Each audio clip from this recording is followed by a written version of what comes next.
Salmo 10. Oh Señor, ¿por qué te mantienes lejos y te escondes en los tiempos de angustia?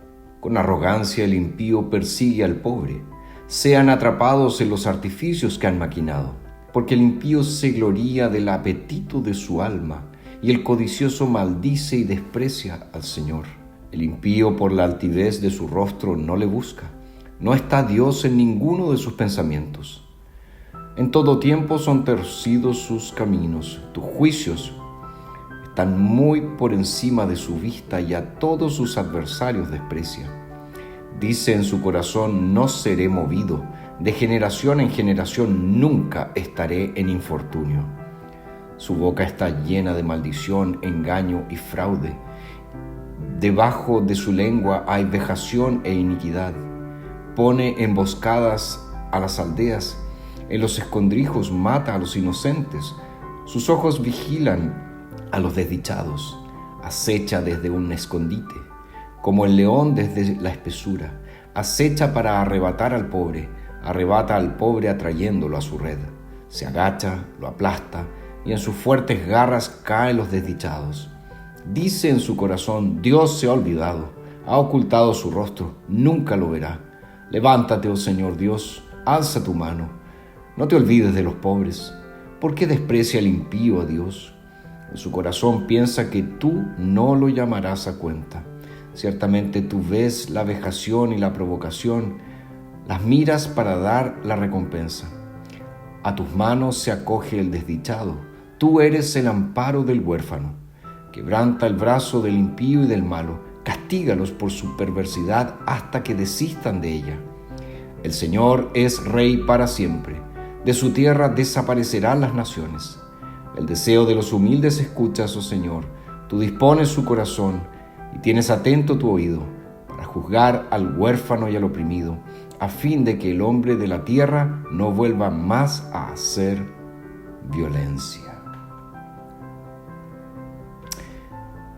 Este salmo nos muestra la arrogancia, la rebelión abierta hacia Dios. Y eso produce en el justo, en el siervo de Dios, una profunda angustia, porque él ve que aparentemente Dios está ausente. Entonces él clama al Señor esperando el auxilio, esperando el socorro. Vemos que en los primeros dos versículos el salmista suplica al Señor. Dice: oh Señor, ¿por qué te mantienes lejos y te escondes en los tiempos de angustia? Con arrogancia el impío persigue al pobre. Sean atrapados en los artificios que han maquinado. Muchas veces las apariencias presentan un conflicto para nuestra fe.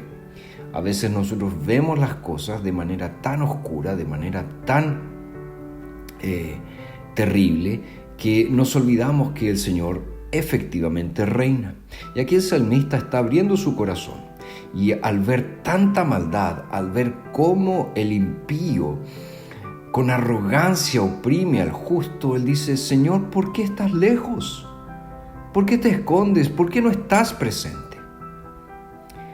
Luego en los versos 3 al 11, él describe los motivos de su queja al Señor. Y él describe entonces aquí a los opresores en su arrogancia. Él dice claramente en los versos 3 y 4: porque el impío se gloría del apetito de su alma, y el codicioso maldice y desprecia al Señor. El impío por la altivez de su rostro no le busca, no está Dios en ninguno de sus pensamientos. El impío, dice aquí, él se jacta en sus planes de ganancia, y ellos adoran la avaricia y tratan al Señor con desprecio. Pero eso no es todo. El verso 5 dice: en todo tiempo son torcidos sus caminos, tus juicios están muy por encima de su vista. En la apreciación del salmista, los juicios de Dios parecen ser inefectivos hacia el impío, y eso obviamente lo frustra profundamente. Pero después, más adelante, los versos 12 en adelante, el salmista suplica que Dios intervenga. Levántate, oh Señor Dios, alza tu mano, no te olvides de los pobres. El llamado es que el Señor no ignore al humilde de corazón que está siendo oprimido por estos soberbios, por estos orgullosos. ¿Y cuál es la implicación? Que Dios actúe para liberarlo de sus enemigos. Y para que esta liberación se produzca, ¿qué debe suceder? Bueno, obviamente el impío debe ser destruido, debe ser aniquilado. Y fíjense que eso nos ayuda a comprender lo que sucedió en la cruz del Calvario. Cuando nuestro Salvador murió, todo el poder del enemigo fue destruido, porque Cristo rescató a su pueblo.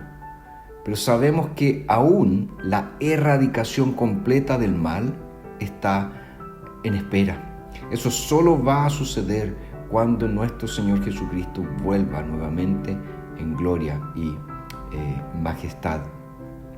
Claramente eso nos ayuda a pensar de la manera como el apóstol Pedro nos enseña que cuando maldecían a Cristo, Cristo no respondía con maldición. Cuando Él padecía, Él no amenazaba, sino que se encomendaba al que juzga con justicia.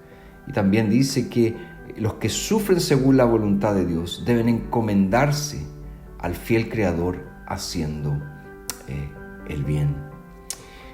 El Salmo concluye con una declaración de confianza en el Señor. Dice el verso 16, el Señor es Rey para siempre, de su tierra desaparecerán las naciones. Los cristianos en muchos lugares del mundo están siendo torturados, están siendo oprimidos, están siendo asesinados por causa de su fe. ¿Cuándo Dios entonces se levantará y detendrá esos actos perversos y defenderá a su pueblo? Esa es la pregunta que muchos se hacen. Bueno, este salmo entonces nos enseña a confiar en el Señor y a recordar que vendrá un día de ajuste de cuentas. Queridos, el Señor no es indiferente. Su aparente lentitud para actuar es solamente porque Él es paciente y misericordioso. Como nos dice 2 de Pedro 3:9, el Señor no tarda su promesa, como algunos la tienen por tardanza. Más bien, es paciente para con ustedes, porque no quiere que nadie se pierda, sino que todos procedan al arrepentimiento. Por lo tanto, cristiano, no veas la lentitud del Señor en actuar como que Él se ha olvidado. No, es porque Él es paciente y misericordioso, y Él quiere que todos se arrepientan. Confiemos en el Señor. Él, que destruyó todo poder del mal en Cristo, en la cruz del Calvario, Él también va a erradicar todo mal cuando Cristo vuelva nuevamente.